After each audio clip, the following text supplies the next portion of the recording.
Blog Talk Radio. Welcome to the Institute for Personal Development, Kriya Yoga Ashram, where total consciousness is the new frontier. Kriya Yoga is union of the individual with the divine. Join us as we explore the practices to initiate this process. Good morning. Welcome to the Voice of Yoga. Let's talk consciousness. I am your hostess, Winton, and with me is Kenny Toy, also known as Swami Jayananda, founder of the Institute for Personal Development, located here in Hampton, New Hampshire. Good morning, Swami. Thank you for being here today. How are you? Good morning. I'm doing pretty good today. How about you? Well, I'm doing great today, too. Thanks for asking. And we'd like to thank you all for tuning in. Today on The Voice of Yoga, we will talk about the connection between love and desire as a contradiction of terms misunderstood when seen from the perspective of material sense. Listen as we discuss desire as a catalyst in the world of mental energy and a barrier to the kingdom of heaven on earth. Buddhism tells us there are only two times one suffers: when they don't get what they want or are exposed to what they don't want. The origin of all suffering is personal desire. Welcome to the Voice of Yoga. We are talking consciousness. Join the Kriya Yoga Spiritual Advance to get the light in your soul and become motivated by divine grace. Swami, the title of today's show is The Shadow of Love is Desire. Let's first talk about love in this model. What is it to us? Well, in this model, love is one of those words that can be interchanged with the idea of God.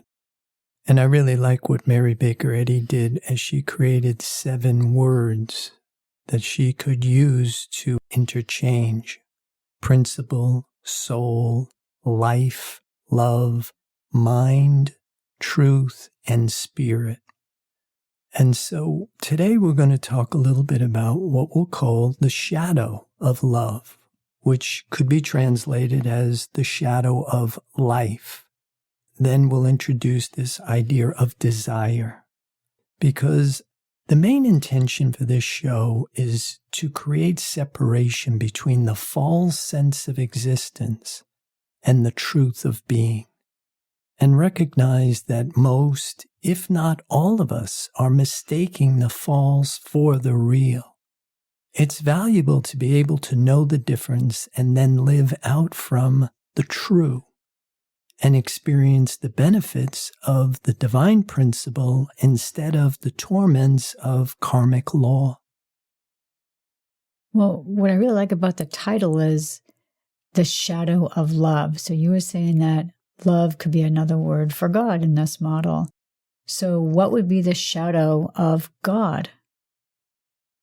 Well, again, I think love is one of those all-encompassing words that means anything to anybody. And when you are involved in divine science, you have to be very exact in your understanding of terms, because these are direct experiences. The words here are the map, but we're really looking for the experience.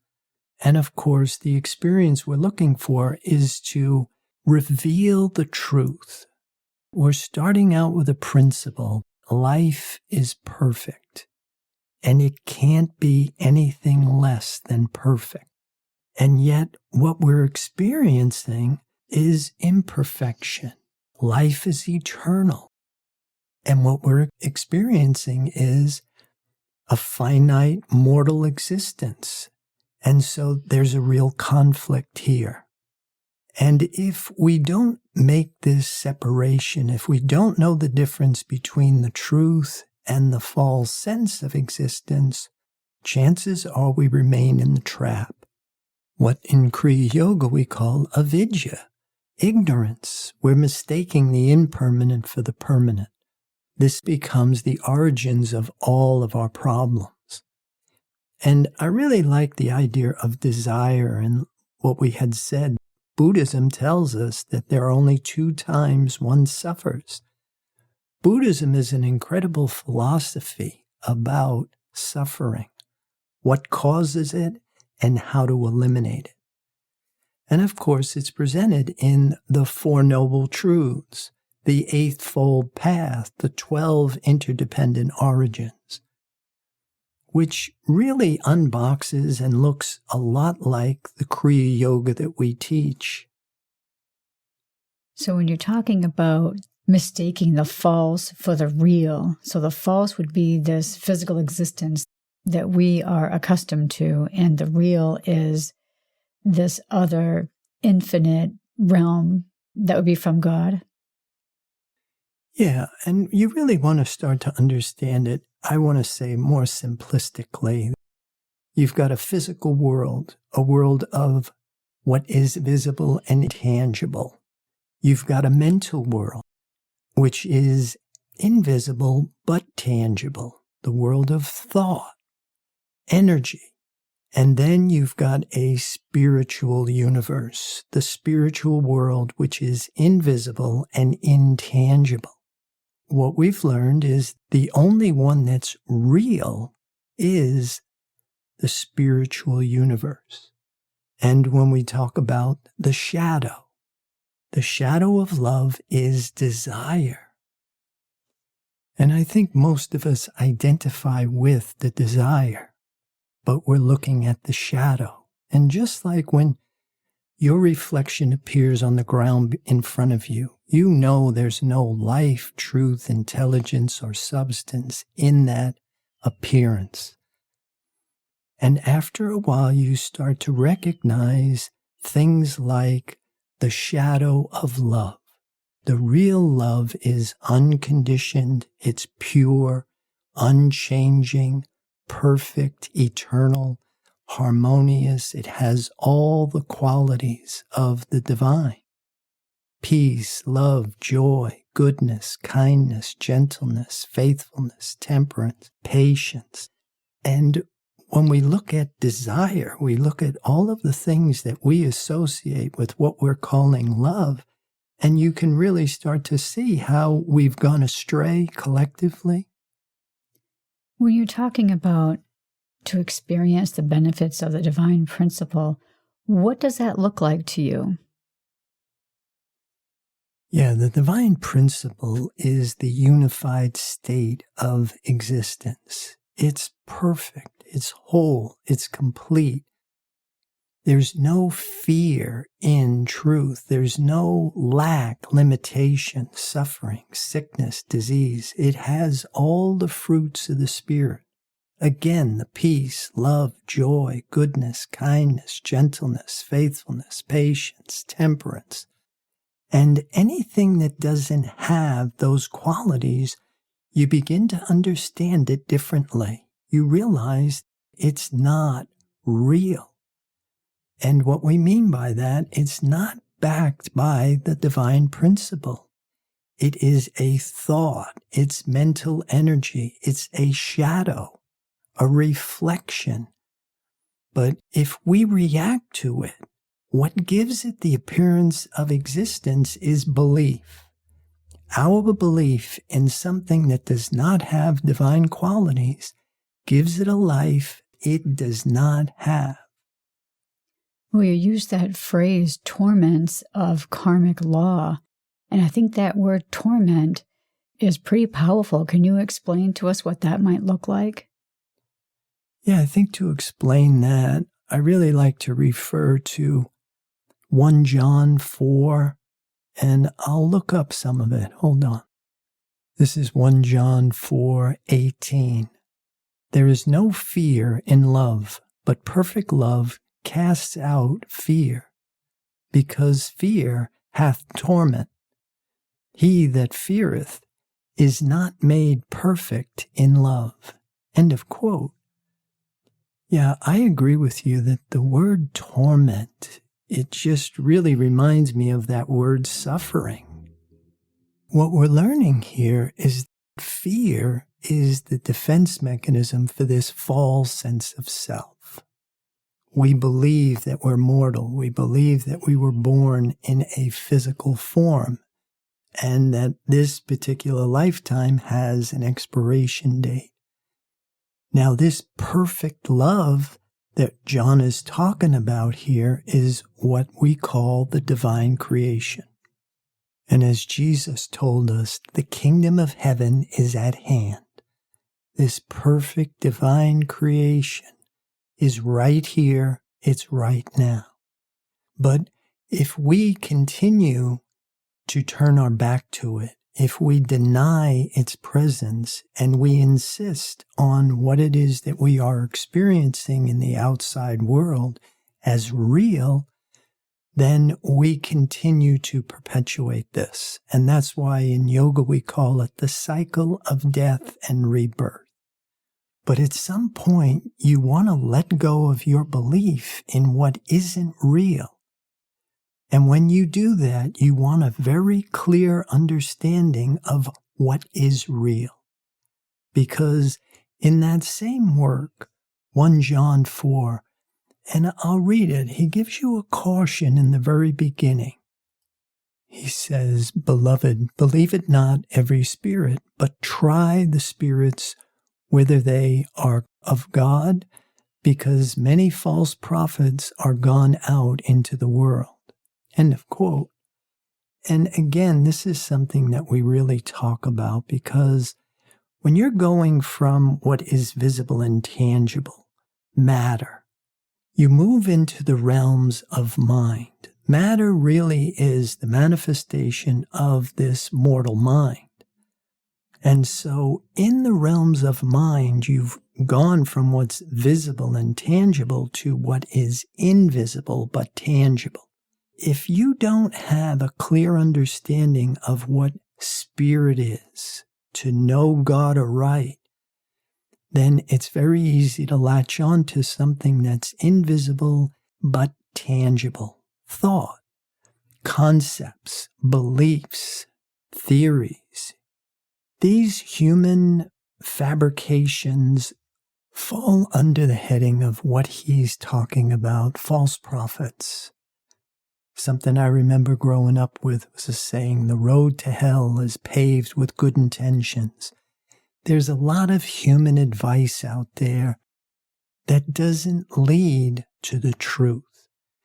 And so you really want to try what it is that you're doing. You want to work with your concepts, your theories, your beliefs. And this was, again, why I really like Christian Science, the way that Mary Baker Eddy taught it, because she put healing on the table. Spirit is a demonstrable principle. It's a law. But what we're learning is you must be conscious of it. And being conscious of it is very different than thinking about it. When you are thinking, you are in the realms of concept. There's no power in concept. You need to have this primary relationship. You must understand the unity of oneness. And in order to do that, you have to come out of this false sense of self. By coming out of the false sense of self, is this what stops the torment of karma? Well, actually, what stops the torment of karma is the realization life is perfect. I am the reflection of an indestructible principle. I am made in the image and likeness of the perfection of being. And of course, when you start to try and figure this out, we're trying to do it from the perspective of identity is bound up in a physical body. And we're also working with a mortal mind. And the tendency sometimes is to try and get rid of these things. But what we have been talking about is these are the sentinels that are the witnesses for the divine creation. You use your mind-body complex as the check engine light on the dashboard of consciousness. So your body is telling you what you are conscious of. And if you're experiencing fear, worry, lack, limitation, sickness, suffering, disease, you know you are not conscious of this divine truth. And the command in the Bible was repent, which can be translated as think differently or turn. The idea of turning back to who you were before you accepted mortality. And in Kriya Yoga, we're learning how to employ strategies in order to really induce this God experience. Well, listeners, we're going to pause right here to hear a word from our sponsor, so we'll be back with you in just a few moments. Kriya Yoga Theory 2 is a unique and revolutionary practice and forum designed to facilitate the growth process in human development. Apotheosis is a real experience and has an evidence procedure. You cannot lead someone to permanent change by doing for them what they must do themselves. Personal accountability and responsibility are the foundation of Kriya Yoga Theory 2. You must be engaged and devoted. Prana power brings virtue to overcome fear, wisdom to overcome ignorance, purpose to overcome selfishness, enthusiasm to overcome laziness. Kriya Yoga is a path of action, knowledge, and devotion. These sessions are a celestial positioning system to guide the individual into union with the divine. For more information or to sign up for your next session online, go to www.ipdtransform.com. Namaste. Welcome back. For those of you just joining us, you're listening to The Voice of Yoga, and we are talking consciousness. Swami, in the opening, we were going to discuss desire as a catalyst in the world of mental energy and a barrier to the kingdom of heaven on earth. Let's first talk about desire as a catalyst in the world of mental energy. What does that look like? Yeah, I think a lot of times we can use that fear kind of as a motivator.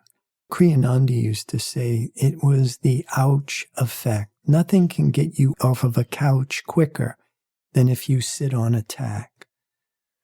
Karmic law is the love of God. It's the wrath of God is the love of God, because it will not let us accept anything less than who we really are, the image and likeness of the divine.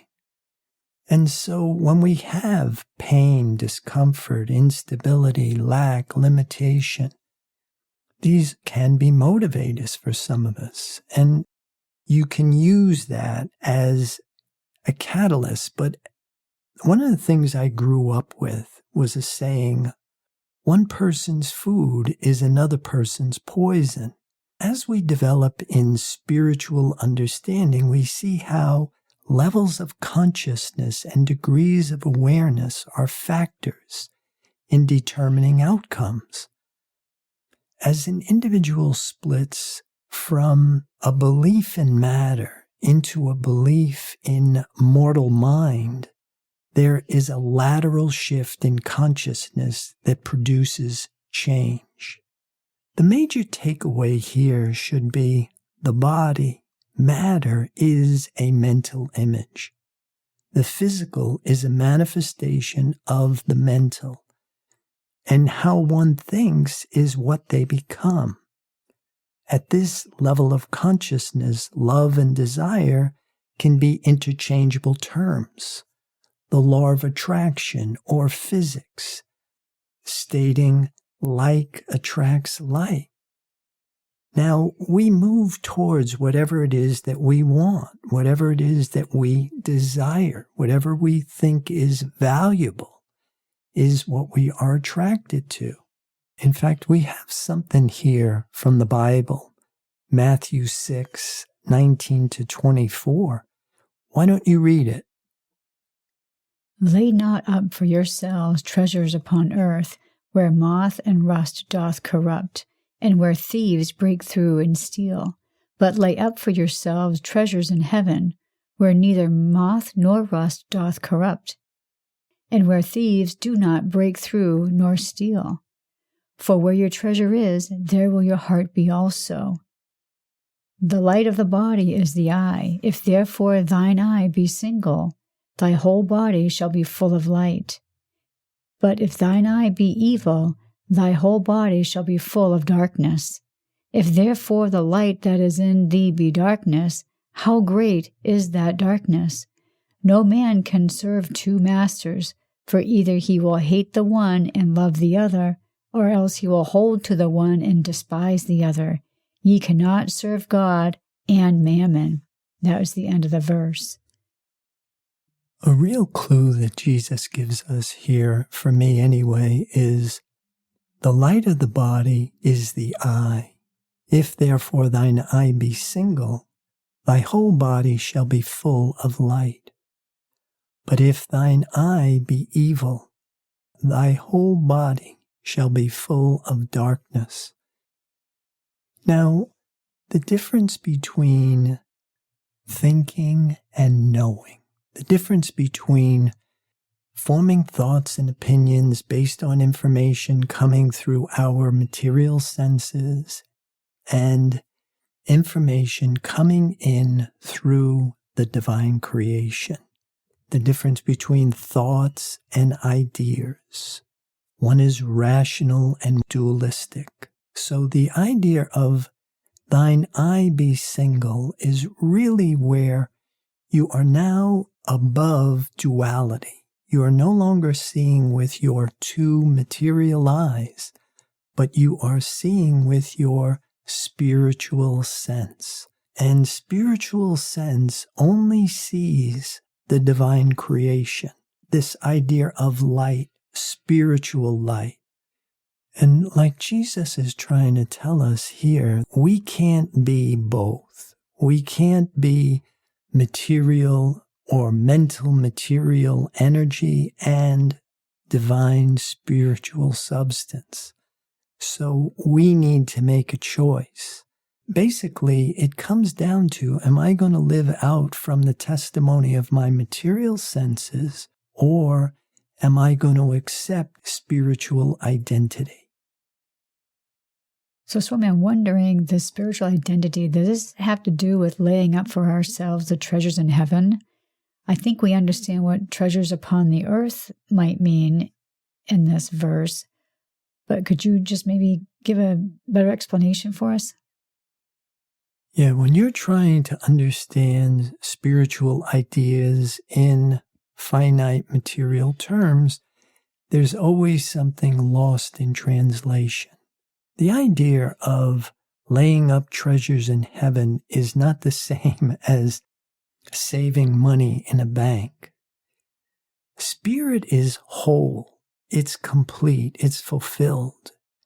There's nothing that ever has to be added to it or taken away from it. When we accept spiritual identity, there's no fear. There's no possibility there could ever be even a want in spiritual identity. Life is perfect, whole, complete. And when we live under the command or under the law of this divine principle, we don't want for anything.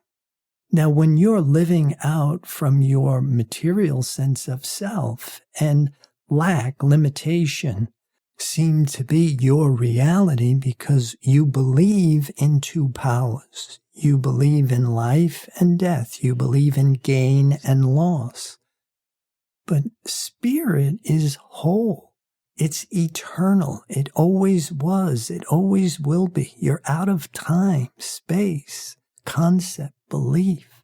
The idea here is you rest in the knowledge, but you must be sure what you are calling spirit is the one true spirit. Like we say, spirit is a demonstrable principle. To be conscious of spirit is to not want anything. But if you're working with a concept of spirit, the false prophet mentioned in 1 John 4. That's a problem, because we must be conscious of this divine principle in order to demonstrate it, in order to experience it. And there's no power in just believing in that. We must be conscious of it. And if you're not conscious of it, you walk defenselessly among these non-existent powers that will seem to kill you. Well, earlier, Swami, we had talked about the origin of all suffering as personal desire. And I'd like to talk maybe a little bit more about that. We know that in the Bible, Jesus tells us to take no thought for what you shall eat, what you shall wear, and so on. So how do we know if we have desire or if we have needs? And how does that relate to the suffering that we talk about? Well, here's what you're starting to learn is you have a belief in a false sense of self. Fear is the defense mechanism for this false sense of self. So if you have a desire, you have a belief in something other than the allness of God. And one of the things that oftentimes happen with this is people try and stop desiring, give up the desire, or even sometimes pretending that I don't want for anything, which in that case you're abstaining, which may offer you some sort of relief for what's going on. But it's not the true solution. The idea here is really what Jesus says, to love God. When we have the right feeling associated with the right symbol, oftentimes this idea of desire comes from the false sense of self, and we have needs at this level. And we react, we're hypnotized. But as we start to grow and we refine our unnecessary dependencies and we replace them with what we will call necessary dependencies, we begin to grow psychologically and spiritually until eventually you internalize this invisible, intangible, divine omnipresence is your source of joy. It is what gives you life. Now the panel's wired. You have the right symbol associated with the right feeling. And from that level, you're no longer abstaining. You're actually indulging yourself. And the panel's wired, the lid is off, sky's the limit, because you are walking in the kingdom of heaven on earth. Now, Swami, is that what you mean when you use the phrase, become motivated by divine grace? Yeah, see, what happens with this is you come out of this personal will, and you let divine mind take over the scientific government of your body. When you're operating from that level of personal sense, when you do things, you have a belief in two powers, so you can do things for good or for bad. But when divine truth is expressing itself through you, things can only happen for good. Well, we're going to end our show right here, so listeners, be sure to visit the website www.ipdtransform.com. On the homepage, when you see the fading banner Blog Talk Radio, click it, directs you to its catalog page. Click the Products tab, then Online Classes directs you to all the classes that Swami has available. Swami, any final thoughts about today's program? Well, I would like to encourage people to join the Kriya Yoga Spiritual Advance, get the light in your soul, and become motivated by divine grace. Namaste. Thank you for listening to our program, The Voice of Yoga. This is Lisa Winton, along with Swami Jayananda, signing off. Have a wonderful Kriya Yoga kind of day. Namaste.